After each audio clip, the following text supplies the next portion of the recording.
প্রতিটা সৃষ্টি আল্লাহ পাকের এক একটা মেসেজ দেয়। ঠিক মেয়ে মানুষও একটা মেসেজ দেয়। কি মেসেজ? আল্লাহ পাক মানুষকে সবচেয়ে সুন্দর করে সৃষ্টি করেছেন, আর মানুষের মধ্যে মেয়েদেরকে সবচেয়ে বেশি সুন্দর করে সৃষ্টি করেছেন। আল্লাহ পাকের সবচেয়ে সুন্দর সৃষ্টি হচ্ছে মেয়েরা, এবং তারা খুব নরম হয়, নরম, প্রজাপতি ধরার মতো।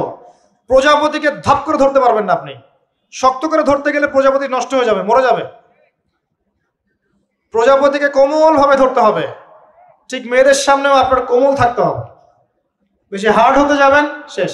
আমি আপনার গার্লফ্রেন্ডের সামনে কোমল হতে বলি নাই, আপনার ওয়াইফের সামনে হতে বলেছি। কোমল থাকলে আপনি জিতে যাবেন। দেখবেন দুনিয়ার চিল্লা ফাল্লা করছে আপনার বাসায়, আপনি চুপচাপ আছেন পাহাড়ের মতো, কোমল আছেন। 5 মিনিট পর দেখবেন নিজেই ঠান্ডা হয়ে এসে বলছে আচ্ছা সরি, ভুল হয়ে গেছে।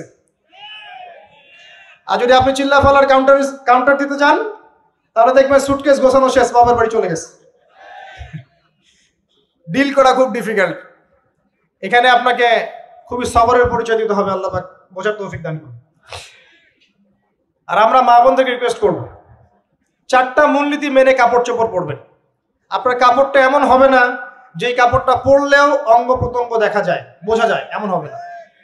কাপড়টা এমন হবে না এত টাইট ফিটিং যে আপনার অঙ্গের উঁচু নিচু অবয়ব বোঝা যায়, এমন হবে না।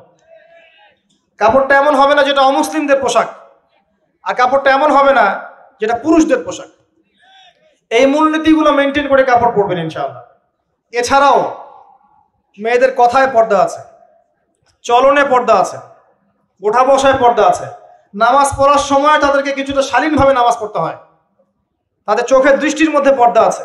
এগুলো কে শিখাবে এখনকার মেয়েদেরকে? সবসময় বিজি দেখবেন নতুন কোন সিরিয়াল আসছে, নতুন কোন ফ্যাশন আসছে, নতুন কোন পার্লারে কি আসছে, কোন কাটিং আসছে, কোন নায়িকা আসলো। ওই যে বাংলাদেশে কোন এক নায়িকা আসছে, তাই নিয়ে মিডিয়াতে এমন তোলপাড়, মনে কি নাকি একটা অবস্থা। আল্লাহর কাছে তোমার কি মূল্য আছে হে? আল্লাহর কাছে তোমাদের কি মূল্য আছে? তোমরা কি 5 ওয়াক্ত নামাজ পড়ো? তোমরা কি পর্দা করো? তোমাদের মধ্যে হায়াবোধ কিছু আছে? তোমরা মানুষকে ভালো কিছু শেখাও, সমাজকে ভালো কিছু দাও, শালীন কিছু দাও। আল্লাহর কাছে তোমাদের কি মূল্য আছে? নবী সাল্লাল্লাহু আলাইহি ওয়াসাল্লাম তো জাহান্নাম দেখে সেই কথাটাই বলেছেন, আমি জাহান্নাম দেখে আসলাম, সেখানে বেশিরভাগ অধিবাসী হচ্ছে মেয়ে, নারী। কি কারণ? তারা এমন কাপড় চোপড় পরে বাইরে ঘুরতো যেই কাপড় পরেও তারা নগ্ন থাকতো। আমি কি ব্যাখ্যা করতে হবে? আপনি দেখতে পারেন না? এবং তারা স্বামীর সাথে কুফরি করত।